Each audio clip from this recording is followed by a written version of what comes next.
திருவள்ளுவரின் வழியில் வாழ்ந்து வாழ்வின் உன்னத நிலையினை அடைய திருக்குறளோடு நாம் என்னும் இந்த நிகழ்விலே இணைந்திருக்கின்ற உங்கள் அனைவருக்கும் முதற்கண் வணக்கம். குறள் எண் 197, அதிகாரம் பயனில சொல்லாமை.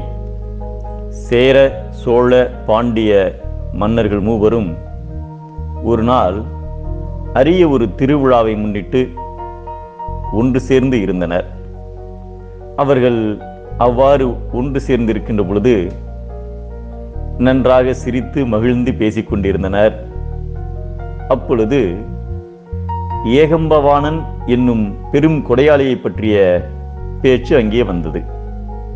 சிறந்த செல்வ சீமானும் உயர்ந்த வள்ளலுமாகிய அவரை குறித்து பலரும் நன்கு புகழ்ந்து பேசினர். அதை கேட்டதும் அரசர்கள் மூவரும் அவரை காண விரும்பினர். அவர் வீட்டில் இருக்கிறாரா என்பதை பார்த்து வரும்படி ஒரு ஆளை அனுப்பினர்.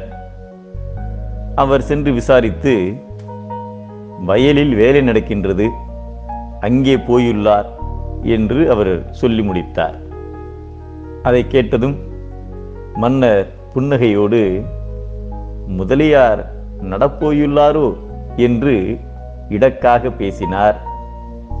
நாட்டு நடுதலாகிய பயிர் தொழிலை குறித்து இகழ்ச்சி குறிப்போடு மன்னர் பேசியதை ஏகம்பவாணனுடைய மனைவி அறிந்தார். அவள் நன்கு படித்தவள். ஆதலால் ஒரு வெண்பாவை எழுதி வேந்தருக்கு அனுப்பினார்.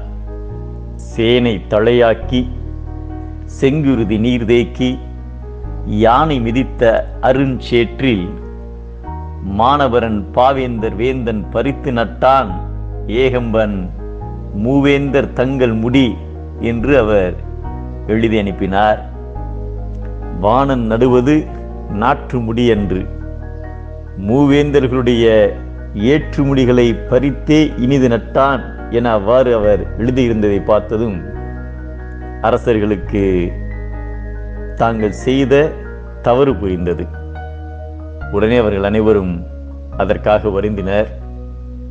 சான்றோர்கள் அறமற்றவற்றை சொன்னாலும் சொல்லலாம், ஆனால் பயனற்ற சொற்களை சொல்லாதிருத்தலே நன்மை தரும் என்பதை நயனில சொல்லினும் சொல்லுக.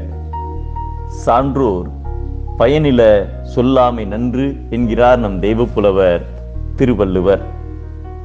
பயனில்லாதவற்றை பேசுதல் தவறு, பயனுள்ளவற்றை பேசுவதே அறிவு